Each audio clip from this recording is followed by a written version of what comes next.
Mais comment passage à maman Milo Lelo et comme un sujet que vous devez commencer à insulter maman Oyo à l'occasion de rien. Bino et l'équipe à $100 na bino obokenda kozwa. S'il y a des personnes qui vous envoient, c'est pas tout le monde. Et puis Moutuloko la maman Milo. Vous voyez hein? Ceux qui bon mesana na buzoba. Bon yebi que bozalaka na facilité qu'on vous utilise dans le mal. Vous pensez que les autres aussi bakana facilité wana ya osalango. Non. Non, mes frères et sœurs, non. Moutupena loko la maman Milo na kilo azanango. Di nana Bellevie Ursule ou papa Lombe ou Moutumo boy a continue kene na télévision kende koloba boy. Kende koloba boy na télévision. Si vous avez la facilité qu'on vous manipule, c'est pas tout le monde.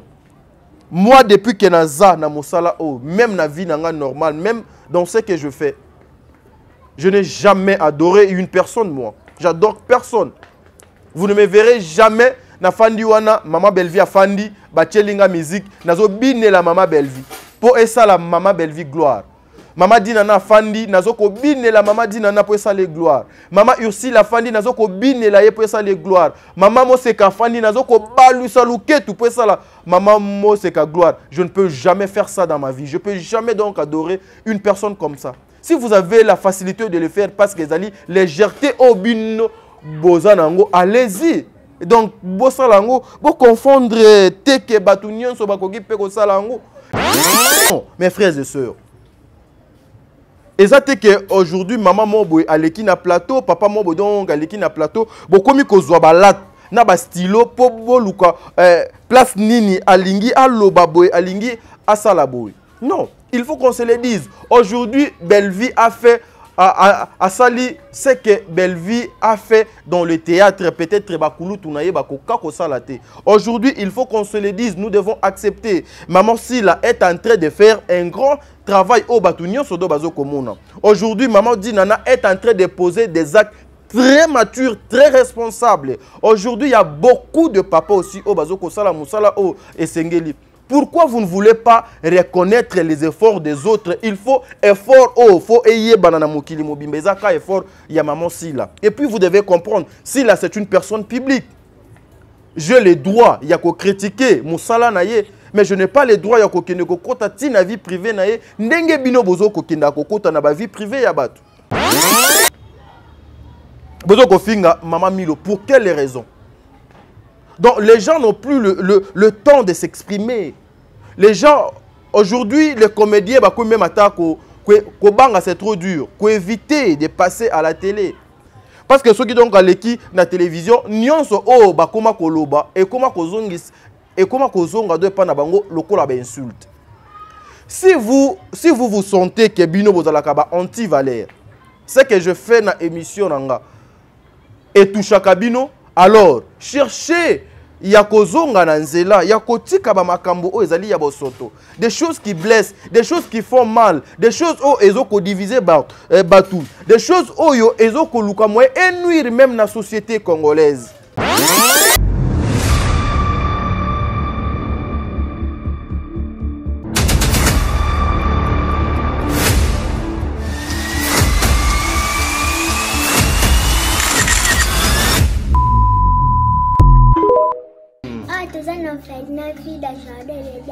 Tosunga bana oyo okota likambo oko ba bana nzambe zambe pe akota makambo na bino basunga biso na basaki na bakaye na babiki toenda kotenga na balabala soki mame milasala ka ote na ero biso to na balabala nzambe abate ya pima mame mili place za apese mbongo nana kosa totanga ndenge bana batino so baza kotanga polo bile bipeto koma bato kola pambola binomi papa shika pesa libro benga ye peza ya kosite te so moni ana te kende bana mo bible lobi soko lingo sali kama malamu ozoka kwa mabe sala ya malamu parce que ce qu'on vient d'ajouter vient du diable le père des mensonges. Donc si vous avez directement la conviction d'aider Yaya Sala, moi je crois le Dieu que j'adore et je prie Jésus Nazareth.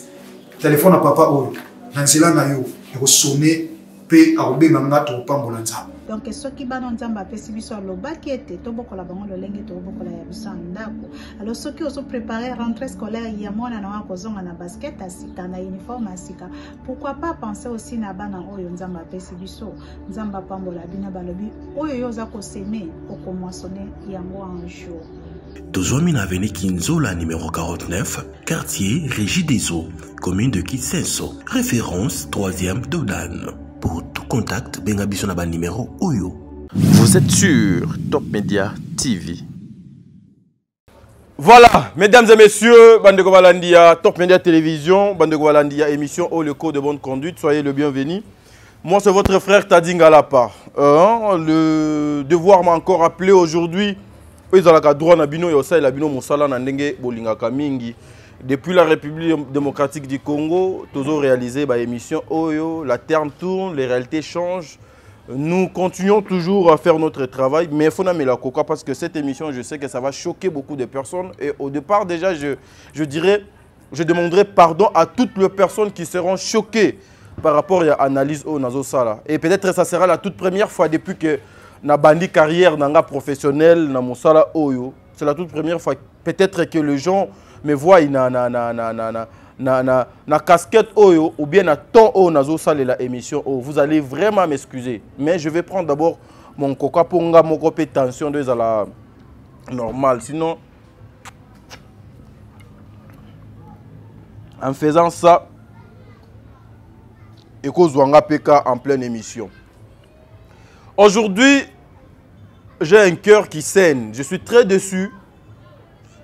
Et pas si ils ont matanga na mutema. Je vais vous expliquer les pourquoi je suis en train de faire cette émission. Et j'ai de larmes aux yeux. Je ne sais pas, la communauté congolaise, tozali na jar ya batu nini, batu ya molenge nini. Nous avons réalisé l'émission où nous avons un caméraman, nous avons un monteur, nous avons un journaliste. Mais Dadju Azali, Afandi Azo Pakola Poudre Nanga, Jonathan Afandi Azo Pakola Poudre Nanga. Bazo Melaba Koka, ba patron, biso bana misala. Biso bana misala, ya ba bola. Toye ko luka, ba patron oyo, bazanga misala, me bana mbongo ebele, ero bazo lala, misusu bazo tia ba poudre. Biso bana ba famille pauvre. Nous sommes en train de travailler. Mais je vais, avant la émission, je vous demanderai tous les Congolais, toutes les Congolaises, la communauté congolaise et diaspora congolaise dispersée à travers le monde, d'aller vous abonner encore une fois à Bellevue Télévision. Oyo, na benga kango ezalaka Yerusalem. Yerusalem, mboka na sengo, mboka na joie, Yerusalem. Bisika boni bokende kozwa ba résultat ya makambo ebele oyo etungisa kabino. Il y a un film déjà disponible depuis lobby na Kombo, il y a Le Monde. Vous voulez bien comprendre le monde? Vous voulez bien comprendre qui vous entoure? Vous voulez bien comprendre qu'est-ce que vous faites? Vous voulez bien comprendre qu'est-ce qui ne marche pas dans la vie, dans la relation? Rendez-vous à Ngwana Bellevue, dans PCBino, dans Bellevue Télévision, dans le film à Combo, il y a Le Monde. Nyonso, les acteurs, les actrices en tout cas, Bazali casting Oyo, Bino, Bolingaka, mingi. Allez suivre ça. Nous sommes au-delà de 225 000 abonnés. C'est grâce à vous. C'est grâce à vous. Nzambe Azwalokumu. Vous continuez à liker, à partager. Kolanda ba film ya Bellevue, vous ne serez pas déçus. Voilà, je vais penser à ma mère. Yazala lokola hymne national. Et Zwakanango disque d'or, mais ce zo bêta, en tout cas, tout le monde est debout, même le président de la République, Abou Jarate. Maman Bijoun Ketani.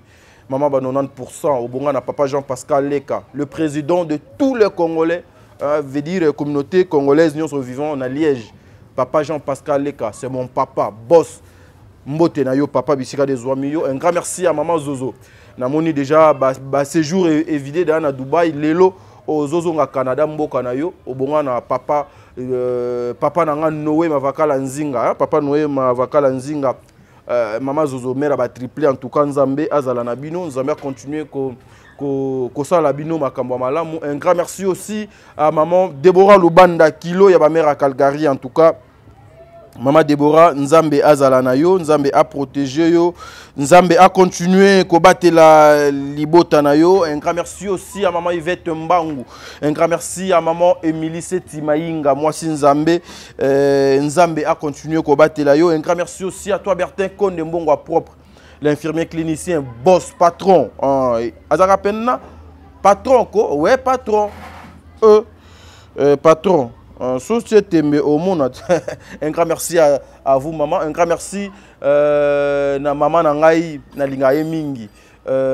Aurélie Mafuka yaba Aurélie, que les bons dieux te bénissent. Aurélie, hein maman, Nzambe azala na yo, la fille capable, c'est-à-dire toi et les enfants, que les bons dieux vous bénissent. Un grand merci à Bandeko Nyonso bakozwa libaku ya kolananga. Boinde to lingato banda émission na biso, maintenant au kansape ba maître bazala na biso, le tout puissant Magui Makiese, que les bons dieux vous bénissent depuis Canada bisika de Zouamio avec toute ta grande famille, maître Magui Makiese en tout cas Nzambe azala na yo. Maître Arnold Ipombonguba, Maître Arnold Ipombonguba, en tout cas que les bons dieux vous bénissent. Tous les extraits à filmer Nabino, le premier épisode, il y a filmé Oyo, Le Monde, na Belle Vie Télévision, et puis on se retrouve tout justement après pour tout le monde continuer l'émission Nabiso. Merci. Église. Bonjour. Bonjour Mani. Où tu vas? Où tu vas? Où tu vas? Bongo. Bongo ko? Alors, on a ma fille.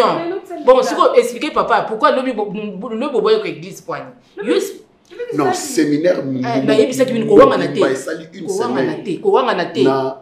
Na place botambola tambola. Et semaine mon bimbo pour ébakité que tu as dit dans séminaire. Séminaire. Papa bon, condamné à Banabo. Au fond, la mise au dos, finalement, mise. Au final, mise, c'était l'oubli avec l'église, c'est ça. Na yona ya na yona zo c'est botte ba tokende. Réponse ni bo pesa inga bino mi bay. Mukanya. Mukanya. Na place au kende ko tambola. Il est bien. Au mon dans la église. L'avenir de demain se prépare aujourd'hui. Les futurs se préparent aujourd'hui. Et la bonne vie aussi se prépare aujourd'hui. Lobby, okoyamba maloba nzambe biente, naza mosal nanzambe, papa nabino. Mais il va arriver un moment où oyebi sabino ke papa nabino alaksaka bino makambo nzambe te. Parce que l'incrédulité relata mutema nabino. Or, nga Bible yebisinga, lorsque vous attendez savoir, n'endurcissez pas vos cœurs. Bible yebisinga. Ngape na osala makasi na koti sabino na bonzambe poboye banzambe afin que vous allez influencer na tout vent de doctrine. Amen. Non betao. Aitelema. Aitelema. Voilà. Na ko tobe l'internet kuna te. Merci de retour sur ce plateau, mesdames et messieurs. Là, vous venez de suivre l'extrait de votre film Le Monde. ODG Zali disponible na Belle Vie et Télévision. En tout cas, allez suivre ces films et vous ne serez pas déçus. Bokozalana Essengo Yakolanda film wana Bokozalana Essengo. En tout cas, vous allez vous retrouver makamu ya malamu ezana kati ya film wana kunande bokozwa kimia bolanda film wana. Voilà, mesdames et messieurs, na koluka moyena solana bino, il y a beaucoup de personnes au bazo kotunanga. Pourquoi papa t'a dit au lobby que cette émission ça va choquer beaucoup de personnes. Oui, émission au eko choquer ba tu belé. Parce que j'ai l'impression qu'aujourd'hui, les gens n'ont plus le droit de parler. Les gens n'ont plus le droit, il y a sa avis contraire na bango na makamumusus oyo ezokoleka. Les gens n'ont plus droit. En fait, il y a sala makamu na bango oyo donc esengeli. J'avais reçu Maman Milo ici na plateau nanga.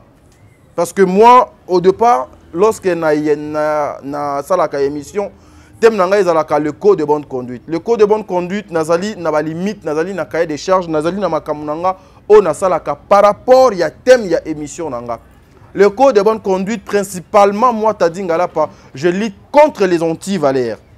Contre les anti-valeurs na litaka contre yango et puis nga na pronaka ba bonne manière et puis na défendaka ba valeur.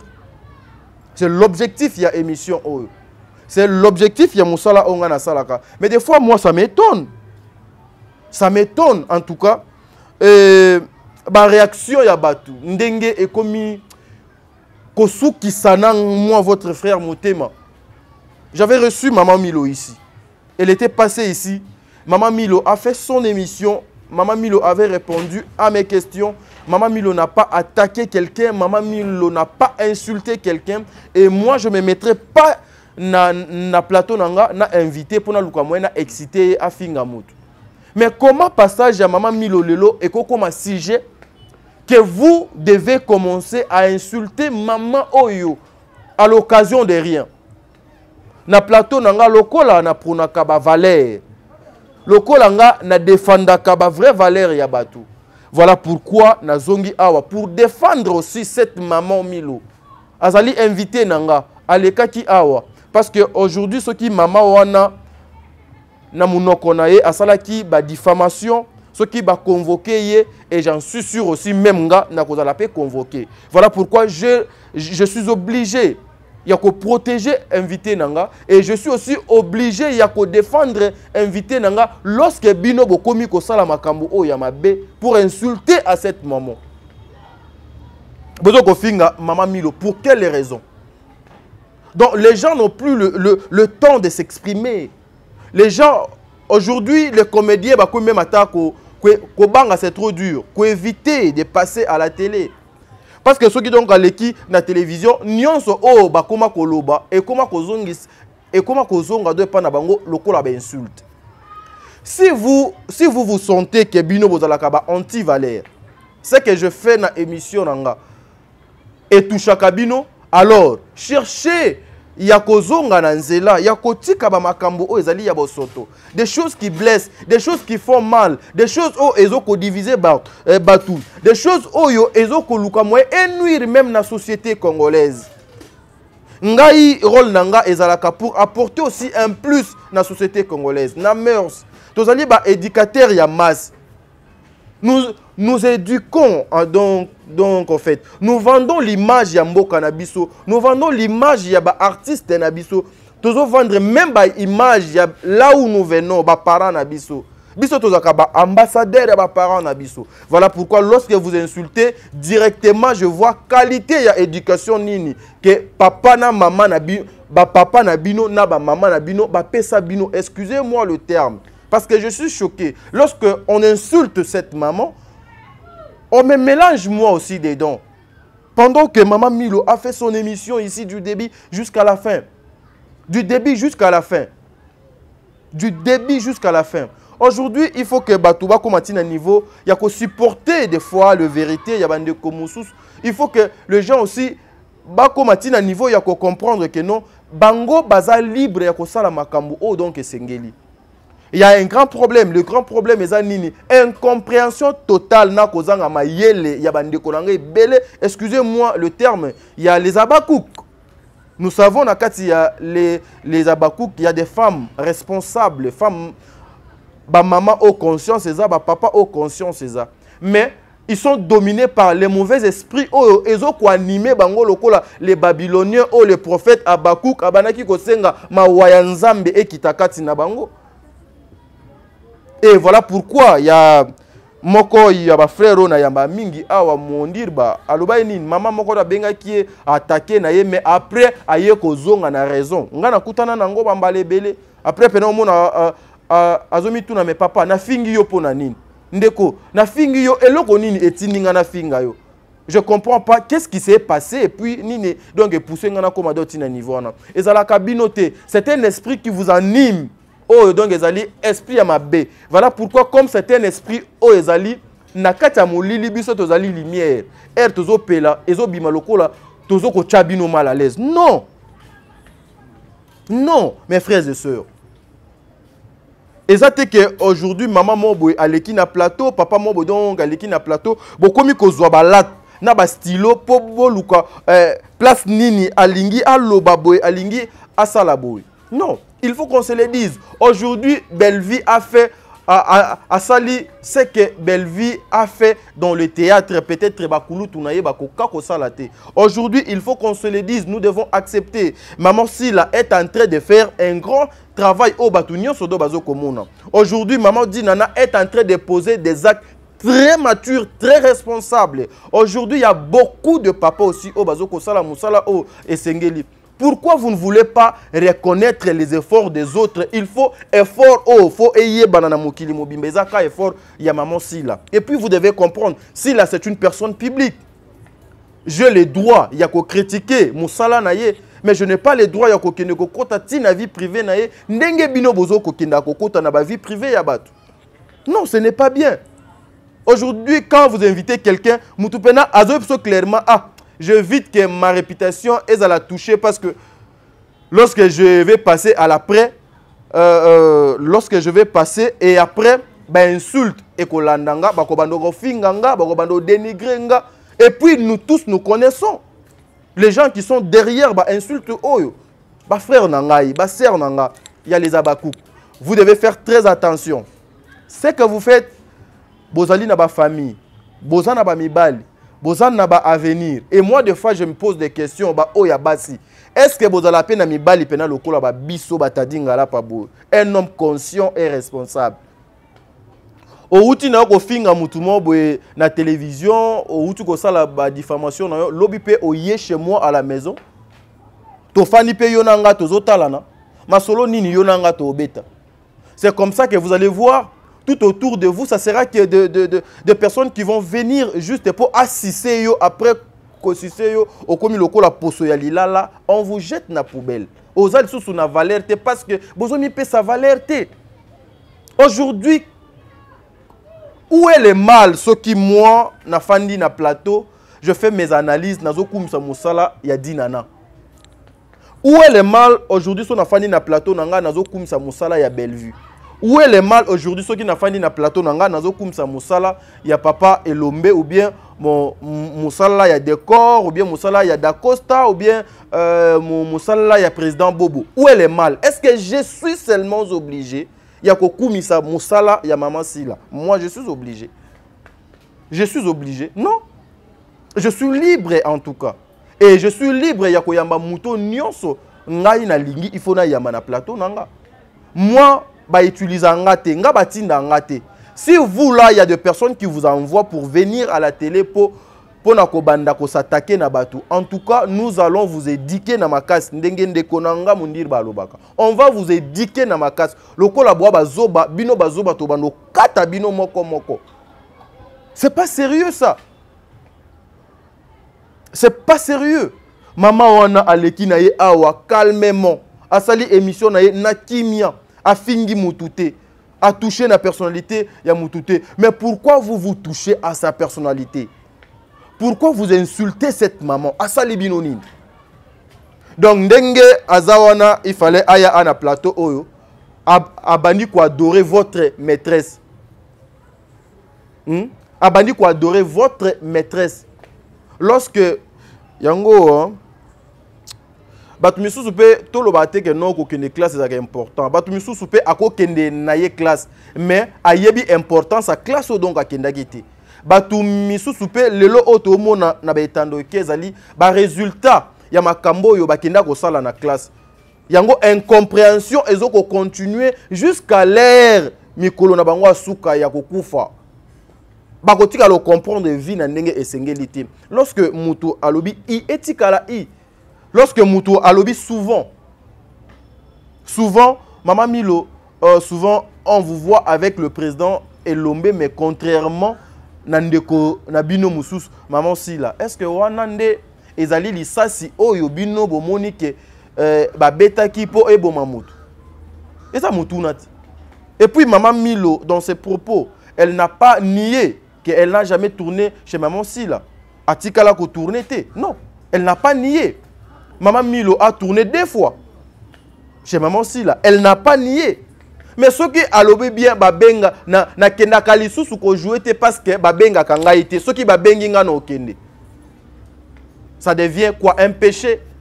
Ça devient l'occasion pour vous de toucher la personnalité ya maman bat. ça devient pour vous l'occasion ya ko banda ko dénigrer maman bat ko finga jusqu'à ce que bozo kene na intimité na ye. Qui êtes-vous?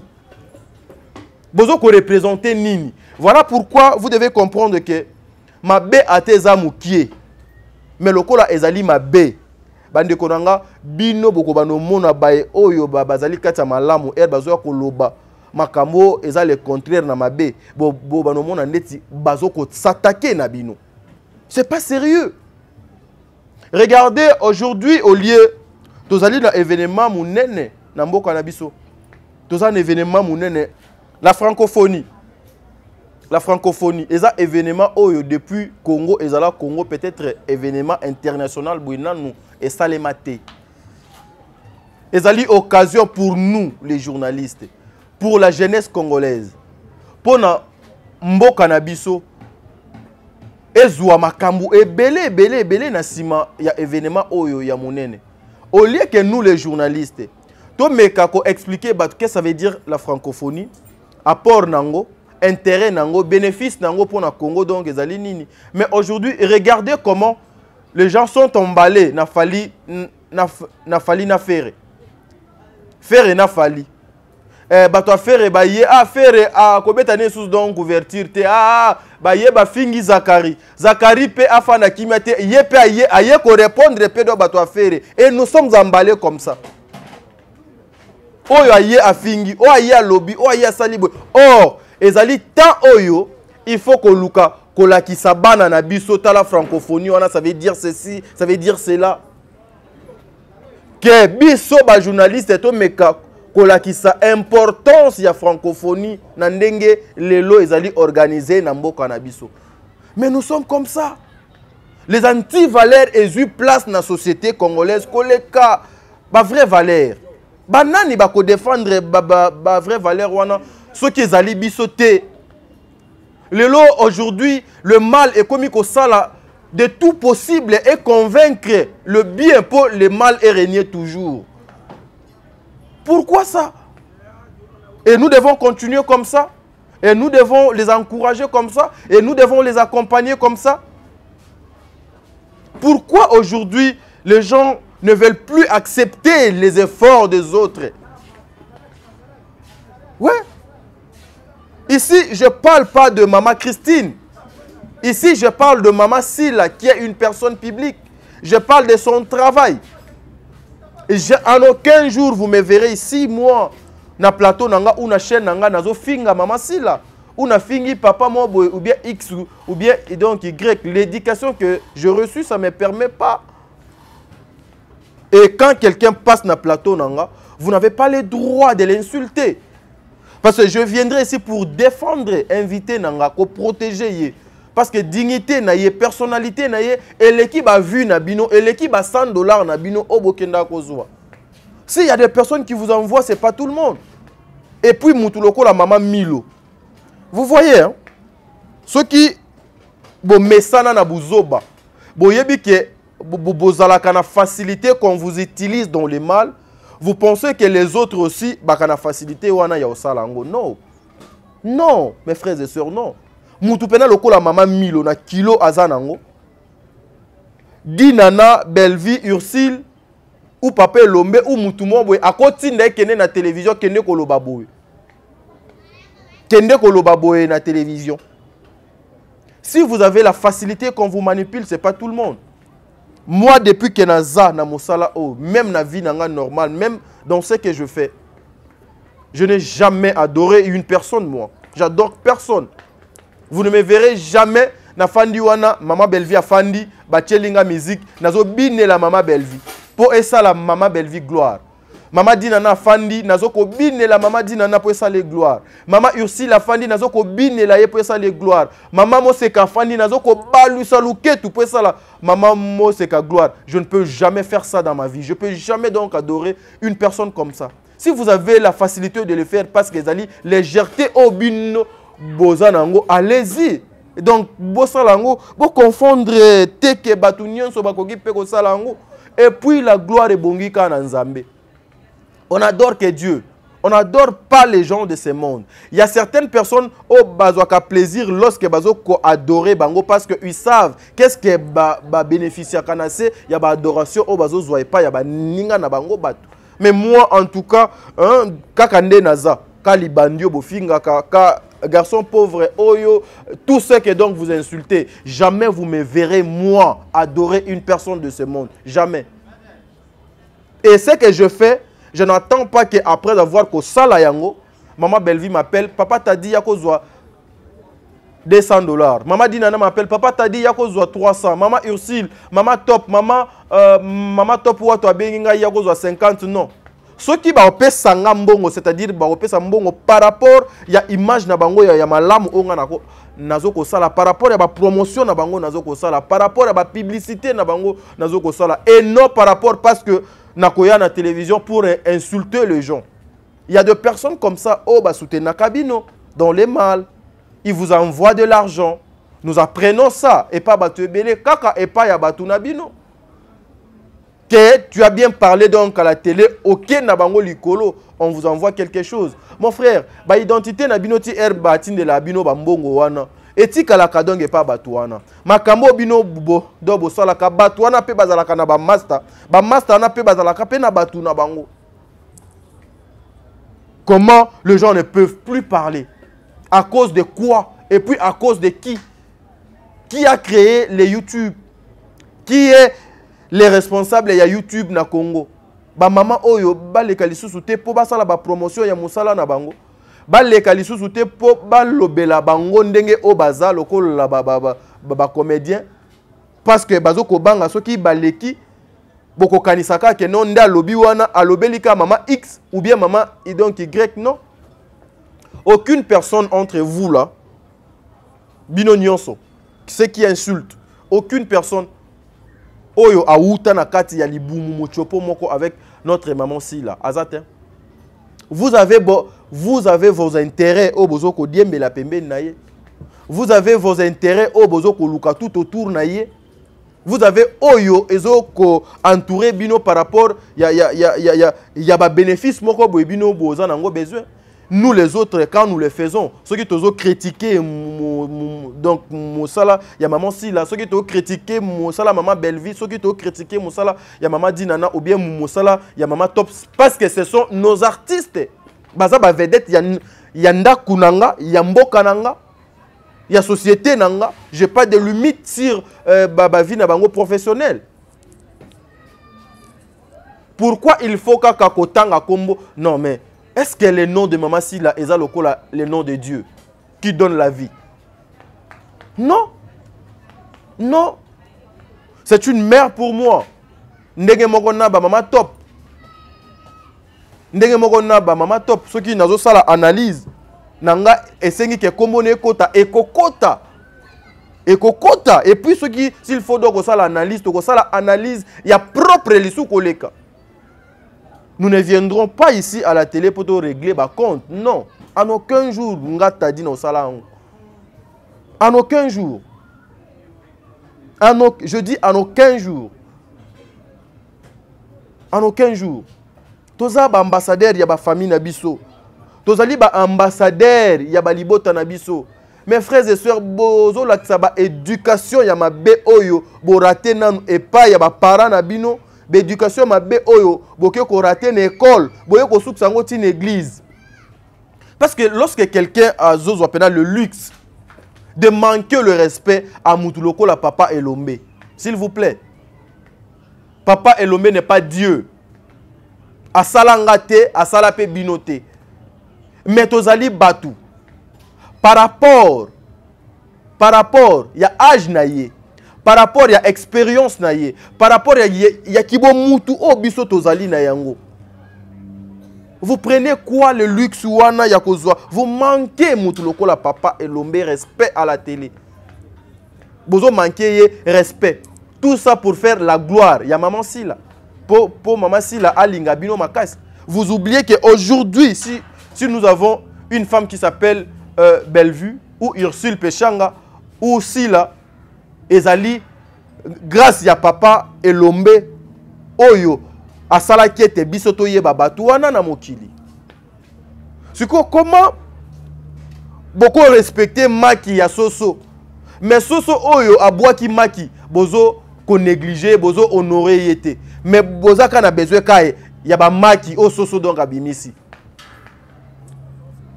Boza lokola ba sardine en tout cas. Mitou na bino etikala déjà na li felo. Mitou etikala na Maroc banzo to pamba de yaka Congo. Vous passez à la télé pour seulement insulter mes frères et sœurs. Vous bénéficiez quoi? Nani Oazali, professeur ya éducation, comment? Nani Oyo Azali, directeur ya discipline na YouTube Awa. Nani Oyo, il faut batu po base pelana ye, il faut atamboula kaka na diffamation na bakombo batu. Maman Milo n'est pas votre ami, s'il vous plaît. Maman Milo aussi a koki kozala na ba na ba âge na bino. Beaucoup zala ba collègue comme ben conscient misusu bazo koloba ketozali ba collègue oui, mais na ki collègue obino bozaleli. Chaque moutou azana âge na ye, chaque moutou azana niveau intellectuel na ye, chaque moutou azali na ba potentiel na ye. Et puis chaque moutoupe azali na ba poste oyo qu'il a occupé hier oyo et zokotinda yepe lelo abetelango tolo lokola ba papa et donc lombe wana. Ce sont des professeurs, ils ont enseigné beaucoup de personnes na théâtre, ils ont apporté makambo ebele na kati ya cinéma na biso. Aujourd'hui si bino bokoma lelo o bokoma komi beta tolo, nous sommes les Abakouk, c'est à cause de papa donc lombe. Et puis, boye ba pe même signification, il y a Abakouk, qu'est-ce que cela voulait dire? Ou bien qu'est-ce que cela donc et signifiait? C'est grâce à ses papas. Comment facilement vous insultez papa Okaboy? Parce que maman Milo est passé na plateau nanga. Bakoleka awa, baoleka, bango nyonso baoleka. Donc no luka bango baoleka. Nakokende ko luka bango bakoleka. Et puis bozo sala ba vidéo na bino bozo ko multiplier yango wana bo sala effort bo continuer ko finga lobby boko luka mutu à côté la bino akozala te face à la justice congolaise. Lobby boko benga batu ebele mité mamabe face à la justice congolaise boko luka pardon ya ko luka e kozala te. Boko luka bandoki ba omona na te. Omoni te ndenge bokoma kosala ba émission pona mame pela. Bozwa yango pe matière au lieu et servir bino leçon. Mais bozwa yango matière moko boye po e luka moyen bo salela yango ba émission tout ça pour chercher ya kochola belle vie. Non, belle vie azalaka na besoin batu batombola été. Belle vie azalaka na besoin batu ba adorer été. Non. Moi, peu de temps, on a solo lina mama wana. Elle n'a pas besoin de ça. Elle a plutôt besoin de tout le monde. Alingaka mutu nyonso, elle embrasse tout le monde. Elle partage avec tout le monde. Lobella musala na ye un point bartala kanga une fois si pena abenganga nga tadi. Tadi, il faut doser trop de miniatures na ngai na chaîne, ce n'est pas bien. J'aime pas ça. C'est son droit. C'est son droit. Et nako en vouloir y était. Lelo, maman epela a commis sujet. Soki boza bandeko ya maman epela. Si vous parlez très bien avec maman epela, allez poser cette question à maman epela. D'où vient sa liberté provisoire? Processus nini, moyen nini, odong ebimaki pour maman epela azwa liberté provisoire. Vous serez surpris le jour où maman epela a refongola munoko na ye. C'est par là que qui buzo banabino eko bakama e banaka ko bima yango toyebsaka bino boka mieux informé te.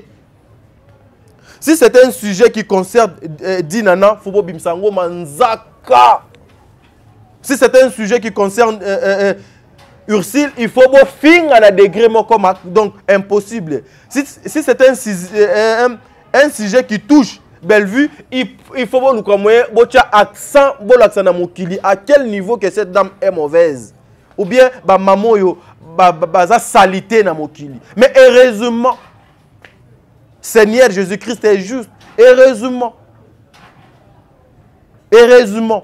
le ridicule peut de bomanangote ba vérité est donc yaka bo continue à peu koya ko sala ba émission mais bi on a sepelaka parce que bo changeaka langage bo zela jour eza mame pela wana akofongola munoko na ye aloba vérité na makambo ya liberté de provisoire na ye to se kabino makasi donc en tout cas to se kabino makasi parce que boye bakate nini o bolobaka ce n'est pas bien. Nous là les gens ne peuvent plus passer à la télé pour nous sala ba émission na bango. Aziza a sali émission na ye lobby du début jusqu'à la fin ninga ni Aziza mutu atangi kombo ya mama Sila na kati azate n'a posé ni question relativement na sujet ya mama na biso Sila atikali koloba na été mais regardez dans des commentaires to yebi na biso ti mutu ye azolobela boye azokolobela do mutu X donc même bino moko boyebi ke boza ba anti-valeur même bino moko boyebi ke bozali ba anti-valeur aux sociétés ezo combattre soki bino boyebi ke bozali ba anti-valeur maman bozonga na nzela il est temps la place ezali munene bozonga na nzela bo demere na malte bokoma koluka problème partout bokoma koluka même bandeko ya koluka. Je reviendrai ici avec le sujet ya maman Aziza mais na film oh parmi les actrices les acteurs principaux maman Aziza en fait partie maman Léa Ndaya en fait partie. Vous cherchez na moyen nyonso pour nuire. Yango omoni aujourd'hui même les gens évitent ya koluka kokanga même photo na bino pourquoi parce que ba kokanga photo na bino et comme sujet il y a chantage. C'est comme ça que vous êtes en train de détruire le cinéma au Congo. Bozo kobeb ça meurt. Au lieu que nous apportons un plus dans la société congolaise, bozo continuer kotimola mabulu oyo chef de l'État azo kolité. Ba autorité ya mboko bazo kolité mais vous êtes toujours derrière ça pour insulter. Maman, papa, souka na bino ezali. Et ba mère oyo bako banga bino te, ba père oyo bako banga mutu ata moko te parce que boza mokie. Bazoba toko kata bino se ko kata. To kata ben oui, to kata bino.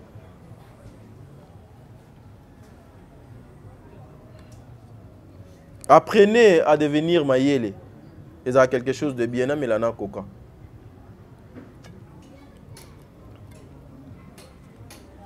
Bandeko, en tout cas, beau tenir nga et regarder, c'est par ici nga tadingala pana kosuka na émission nga mukolo alelo. C'était une façon pour moi ya koluka kozongisa bandeko na biso na nzela. Ba mamo bazo mériter respect. Yango na lobaka respect on apesaka dinana. Ursule, Mama Top, Mama Moseka, Maman maman Étoile, maman Kalunga, maman Aziza, maman Nyonso ya théâtre. Le respect wana ezalaka pareil avec Onga Pesaka et pas maman Nabiso Christine. Maman Nabiso Christine Sila. Yango na respect wana na pesaka ye yango bongo. Parce que je peux pas. Pourquoi kofinga ye? Pourquoi toucher à sa vie privée? Pour ça la plaisir na nani? Non. En aucun jour, tout le monde doit bien un téléphone qui nous démarrer Moutouboui. Jamais. J'ai vu même une inconsciente, pardon, j'allais dire, c'est moquer de belle vie que Azala Kanambongo. Depuis Kalawana Tombo ya mama na bango a salate, a keko salango kana 2023. Makasine ya kokinda ko salela batombo ya bat. Mais je sais pas. Je sais pas. C'est quoi l'objectif? C'est quoi sa place? Mais peut-être très peu Moutou Azolo Babongo dans sa famille. Même peut-être Koko na ye Oda Bota ba parent na ye baza même atana tombote. Et ça la concurrence te bande konanga. Et ça la concurrence te. Et ça la concurrence te. Pourquoi tu as à niveau wana? Pourquoi chercher à se moquer même na makambo ezali ya baliwa ya ba être cher. Pourquoi? Pour quelle raison?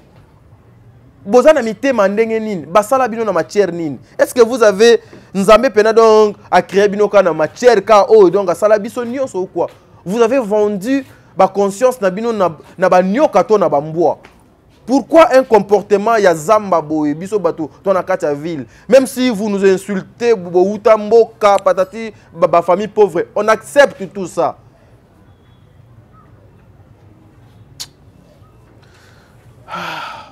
Nzamba alimbisa bino. Allez, lobi ko le kalelo. Merci beaucoup.